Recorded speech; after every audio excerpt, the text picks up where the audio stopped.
Good afternoon, Facebook, YouTube, Daily Motion, and Twitter. This is Rich again, back for your second video blog of the day for Sunday, February 1st, 2015, 3:49 p.m. in Belleville, Massachusetts. Sun is shining, about 29 degrees, getting some snow melted, but there'll be more on the way as a foot plus is coming to the area. There's no room to put it, but it's winter and we're in a snowy pattern, and the snowy pattern could last another 3 to as much as 8 weeks. Some news to report. The Miami Heat beat the Boston Celtics by a score of 83-75. The pregame shows are on NBC and NFL Network and ESPN for the Super Bowl, so get out to watch it. Was watching some of the pregames this afternoon, seeing Wendy Nix of ESPN and Melissa Stack of NFL Network. These ladies have very, very nice legs. I'm very big on legs. They have some of the nicest legs in the world, ranked right up there with Heidi Watney and Julie Broughton and Heidi Lee Pratt. And that's about it on that. I have the second video subject of the day, and it is about the former flagship show of the WWE.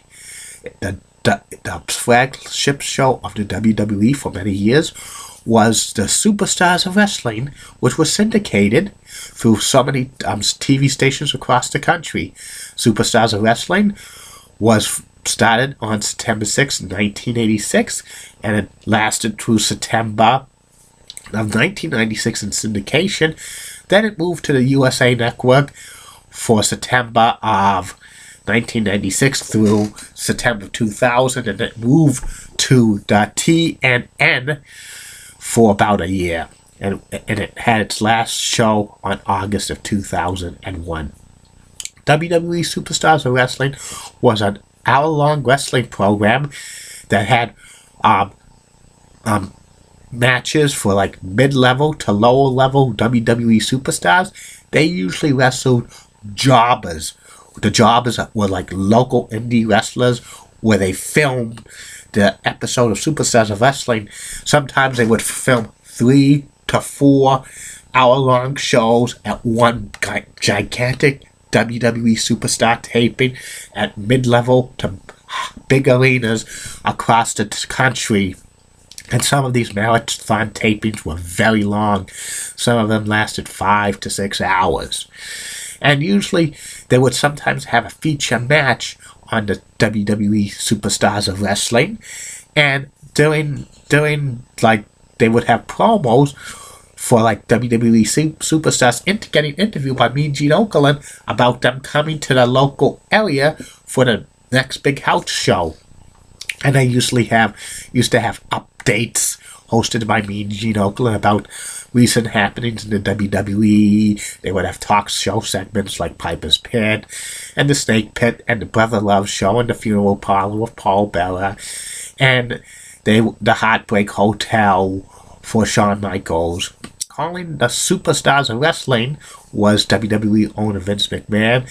The color man he worked for over the years were like Jesse the Body Ventura, Bruno Sammartino, Rowdy Piper, the Honky Tonk Man, Macho Man Randy Savage, Mr. Perfect Kurt Hennig, Bobby the Brain Heenan, Jerry the King Lawler, Rio Rogers, who was Bruce Pritchard, Stan Lane, Johnny Polo, who became Raven, Jim Ross, and Doc Hendricks.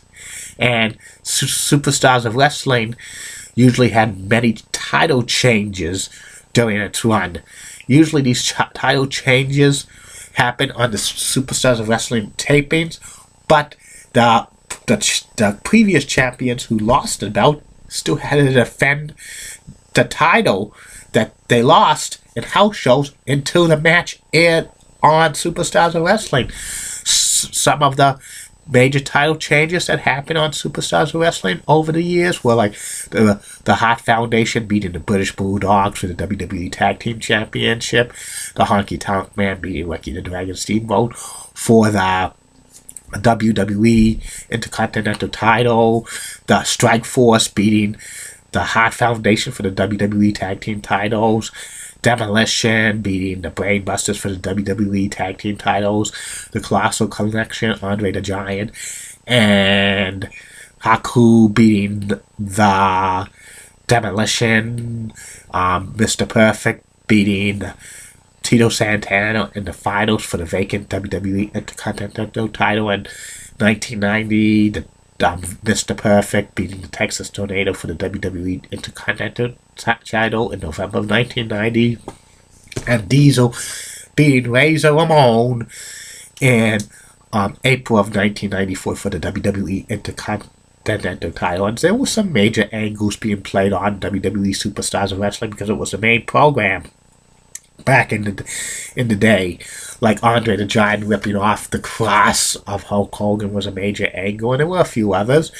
Superstars of Wrestling was rebranded in April of 1992 to just Superstars because there was a wrestling promoter who actually trademarked the name Superstars of Wrestling, and they sued the WWE and they won, so they had to change the name from Superstars of Wrestling to Superstars.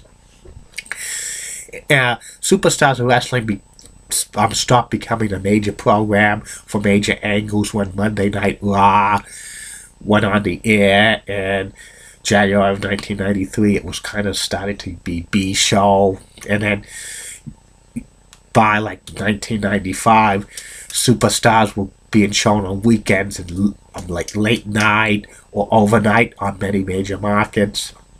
They ended its syndicated run in September of 1996. And they moved to the USA Network in September of 1996, which they continue to show matches, like tape matches, 3 to 4 weeks worth of matches for about several months. Jim Ross was calling Superstars along with Mr. Perfect for a few months, and then Jim Cornette. They stopped taping matches for Superstars by the spring of 1997, and it became a week. Superstars became a Sunday morning recap show on the USA Network for what happened on the previous Monday Night Raw. They did that for a few years.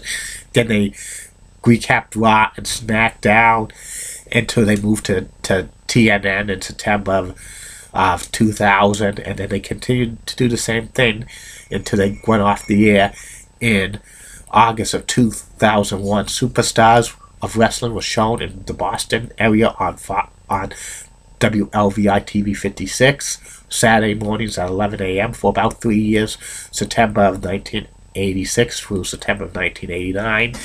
Then it moved to Fox 25 in Boston from September of 1989 through September of 1996 at 11 a.m. at first, and then it moved to noontime in 1992. And then they moved to 1 p.m. in 1993.